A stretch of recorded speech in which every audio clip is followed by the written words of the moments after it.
बिस्मिल्लाहिर्रहमानिर्रहीम अस्सलाम वालेकुम। उम्मीद है कि नींद कम आ रही होगी, एंग्जाइटी पाइल अप हो रही होगी, स्ट्रेस हो रहा होगा, भूख भी शायद थोड़ी कम लग रही हो और इसके साथ ब्लोटिंग सी भी महसूस हो रही होगी। तो ये आपके साथ नहीं हो रहा, ये सबके साथ होता है। इट्स नेचुरल, ये सबके साथ होता है, इससे परेशान होने की बिल्कुल ज़रूरत नहीं है। आज की नशिस्त में हम बात करेंगे कुछ डूज़ एंड डोंट्स की, एग्ज़ाम्स के हवाले से कुछ टिप्स एंड ट्रिक्स की, कुछ ऐसी चीज़ें जो कि शायद आपके पेपर के लिए अहम नहीं है, since we are not discussing any syllabus, but आपके पास होने में ये एक इंतहाई अहम किरदार अदा कर सकती हैं। ठीक है जी। अच्छा, फर्स्ट थिंग फर्स्ट बच्चों, आपने एक तो नींद पूरी करके जाना है, नो मैटर व्हाट। 7 से 8 घंटे की नींद आपने लेनी ही लेनी है। और मैं बारहा अपने बच्चों को ये बताती हूँ कि आपने अपना बॉडी क्लॉक फिक्स करना है, and by that I mean कि आपको सुबह 5 या 6 बजे उठे हुए होना चाहिए, 11 या 12 बजे आप अपने बिस्तर में होने चाहिए। एंड बाय उसका 11 या 12 का मतलब ये नहीं कि आप अपने बिस्तर में घुसे और उसके बाद आप बैठ के स्क्रोलिंग करते रहे, उसके बाद आप सो जाएं। Make your self sleep. नींद नहीं आ रही, नींद डिस्टर्ब्ड है, सोने में मुश्किलात दरपेश हैं, तो यू कैन लिसन टू सूरह Rahman by Qari Abdul Basit. You can listen to sleeping stories by Calm, CALM, काम की स्लीपिंग स्टोरीज हैं। और उसमें नॉर्डलैंड ट्रेन तो इतनी अच्छी स्टोरी है कि मैं आज की तारीख में भी उसको शायद 5 मिनट से आगे नहीं सुन पाई, बिकॉज जैसे ही मैं ट्रेन में बैठती हूँ बारिश शुरू होती है तो मैं उसके बाद सो जाती हूँ। तो ये है कि make your environment comfortable, lights off कीजिए, पीसफुल से तरीके से लेटिए और उसको स्टोरी को लगाइए और उसको सुनते सुनते सो जाइए। ठीक है। नींद जब तक आप पूरी नहीं करेंगे तब तक आप अच्छा परफॉर्म नहीं कर सकते।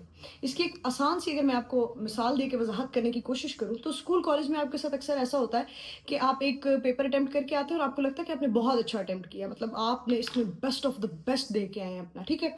और शाम को आप वही क्वेश्चन पेपर पॉकेट से निकालते हैं, बैग में से निकालते हैं और उसको देखते हैं तो आप रियलाइज करते हैं कि यार इसमें ये तो नहीं लिखना था, इसमें तो कुछ और लिखना था। और साथ ही आपको एक शदीद दुख का झटका लगता है क्योंकि आपको वो क्वेश्चन आता होता है, फिर आप उस पर बैड फील कर रहे होते हैं कि मैं अगर इसको गौर से पढ़ लेता तो मैं ये कर लेता। और समटाइम्स आपके साथ ऐसे भी होता है कि क्वेश्चन पेपर की दूसरी साइड आप पलट के नहीं देखते। अब ये सारी चीज़ें इस वजह से हो रही हैं कि एक तो आपने नींद प्रॉपर नहीं की हुई है, दूसरा आपने नाश्ता प्रॉपर नहीं किया हुआ। तो हमने एक तो नींद अच्छे से लेके जानी है, दूसरा नाश्ता प्रॉपर करके जाना है। मतलब ये कि आप आई अंडरस्टैंड कि आपको उस वक़्त भूख नहीं लग रही होगी, ब्लोटिंग सी हो रही होगी, नौज़िया फ़ील हो रहा होगा एंड ऑल दैट, बट ठूँसी है, ज़बरदस्ती ठूँसी है। आप अगर सुबह सिर्फ़ दूध का ग्लास पी के, सेब खा के, अंडा बॉइल्ड खा के चले जाएँगे, तो in the middle of the paper आपको शदीद भूख सताएगी, and that is the exactly the time जब सरकारी स्कूलों के अंदर समोसे फ्राई होना शुरू हो जाए। तो आप प्रोसेस नहीं कर पाते, आपका दिमाग काम नहीं कर रहा था। And do not forget to keep chocolates with you, because मीठा एक तो ग्लूकोज डायरेक्ट आपकी खोपड़ी को जाकर के बचता है, एंड दूसरा ये होता है कि उससे आपको एनर्जी मिलती है, सडन एनर्जी मिलती है। ठीक है। तो keep chocolates with you, energy drink आप रेड बुल, पावरफुल वगैरह वगैरह, I do not consider Sting as an energy drink, but अगर आप इस तरह की किसी चीज़ से आपको एनर्जी बूस्टर मिलता है तो do keep them with you as well, right. अच्छा, अब इसके बाद एक चीज़ आपने ये करनी है कि पेपर देने जाने से पहले सदका लाज़मी दे के जाना है, बिकॉज़ सदका इज़ रद्द बला, और इस वक़्त आपकी ज़िंदगी में इससे बड़ी कोई बला नहीं है जो कि CSS 2025 है। अच्छा, इसके बाद हमने क्या करना है कि एग्ज़ाम हॉल से निकल के, चाहे आपका जो भी पेपर है, एसे है, पाकिस्तान अफेयर्स है, जो एक पहले होता है और उसके बाद ब्रेक होती है, राइट? उसमें आपने किसी के साथ पेपर डिस्कस नहीं करना।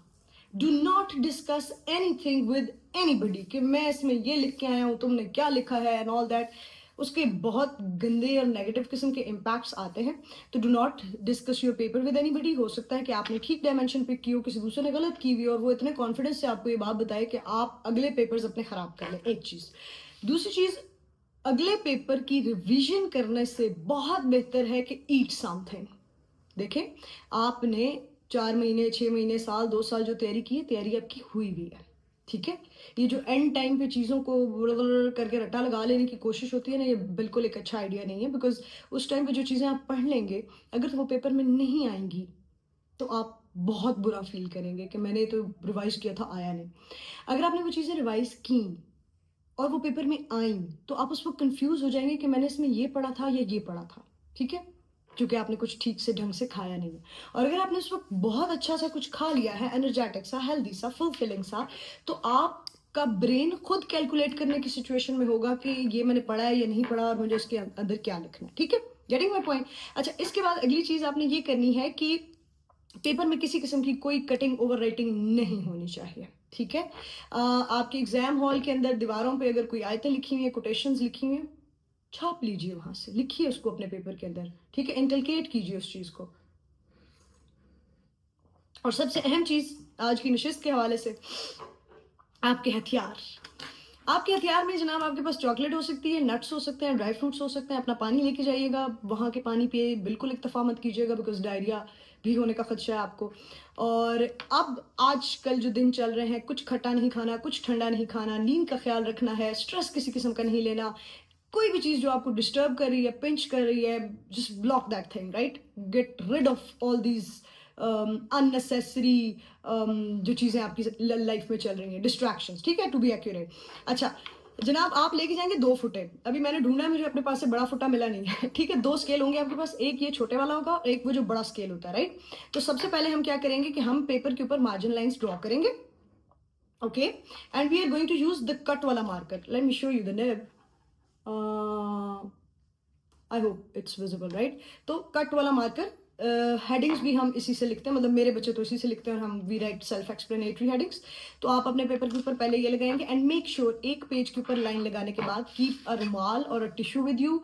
इफ नॉट अ रुमाल और अ टिश्यू, तो just rub this side of the फुटा विद योर क्लोथ्स, बिकॉज अगर आप इस साइड को साफ किए बिना अगले पेज पे जाएंगे तो इसके ऊपर एक गंदी सी लाइन छोड़ेगा और उससे बहुत गंदा इंप्रेशन आएगा, ठीक है? तो लाइन लगाएं, इसको पूंछ लें, लाइन लगाएं, इसको पूंछ लें, कपड़ों की खैर है, अटेम्प्ट पास होनी चाहिए, ठीक है? अच्छा, पेन, ये डिस्कवर किया था हम लोगों ने, मेरे पूरे फ्रेंड्स ग्रुप ने, और we have been suggesting this to our students. Pen का नाम है जनाब MNG pen, roller ball S7.7 mm needle tip. Let me show you the pen. This is the pen. Okay. Blur हो गया है, अच्छे फोन के ये भी नुकसान आता है। अच्छा ठीक है, मैं इसकी कोशिश करूंगी कि इसकी किसी तरीके से आपको पिक्चर साथ लगा के दिखा दूं, ठीक है? तो ये वाला पेन आपने यूज करना है। ये ब्लू में भी आता है, ब्लैक में भी आता है। Do not use any other colour black और ब्लू के अलावा, please, that would be a blasphemy. कुछ बच्चे बीच में रंग भर के आ जाते हैं जनरल साइंस एंड एबिलिटी के पेपर में, ठीक है? तो लुबलाब गुफ्तगू का ये है कि सदका देना है रद्द बला होता है। अगर आपको anxiety, depression, tension, frustration type चीज़ें फील हो रही हैं, दुआए मशलूल इज़ द की, ठीक है? दुआए मशलूल सुनिए, उससे इंशाल्लाह आपको फाका होगा। नमाज पढ़िए बाकायदगी के साथ, नहा के जाइए पेपर देने से पहले, सर के ऊपर पानी डाल के जाइए, फ्रेश फील करेंगे। और पेपर दे के आने के बाद फौरन सोने की गलती नहीं करनी। उस टाइम कुछ खाएं, थोड़ा बहुत लेट के रेस्ट करें, but please make sure do not sleep paper के बाद आने के बाद। हल्की सी रिवीजन करें पहले वाले पेपर की एंड देन स्लीप, राइट? क्योंकि अगर आप एक दफा आके पेपर के बाद सो गए तो फिर आपकी आंख खुलेगी समवेयर एट अराउंड 8, 9 और मे बी 10, और फिर उसके बाद आपके लिए अपने आप को सुलाना मुश्किल हो जाएगा, फिर आपका सारा साइकिल डिस्टर्ब हो जाएगा, ठीक है? तो हमने किसी के साथ पेपर डिस्कस नहीं करना, हमने चॉकलेट्स अपने पास रखनी है, हमने पानी अपना लेकर जाना है, हमने अच्छे हथियार रखने हैं जंग की तैयारी के लिए, और हमने तवक्कल ज़रूर रखना है। खालिक कायनात अपनी पाक किताब में कहता है कि इन्ना माल उसरे युसरा, मुश्किल, इन्ना माल उसरे युसरा, मुश्किल के साथ आसानी है।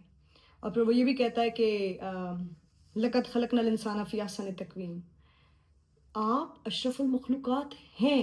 जस्ट एक सेकंड के लिए अपने आप को, इस जहाँ पे आप बैठे हुए हैं और अगर ये सुन रहे हैं, तो अपने आप को जूम आउट करके देखिए। इतनी बड़ी दुनिया, और दुनिया के बाद इतनी बड़ी कायनात, इतने प्लैनेट्स, इतने क्रिएचर्स, इतनी चीज़ें हैं इस दुनिया में। आप उन सबसे अफसल हैं, आप उनसे बेहतर हैं, आपको अक्ल दी गई है, ठीक है? तो आप कर सकते हैं, ठीक है? अब एक चीज़ ये रियलाइज़ कर ली कि आप ख़ास हैं, आप अहम हैं, आप कर सकते हैं। मैं नहीं तो कौन बे, मतलब अगर आप नहीं कर सकते तो उस हॉल में किसी को पेपर नहीं आता। इस कॉन्फिडेंस के साथ जाना है हमने, ठीक है?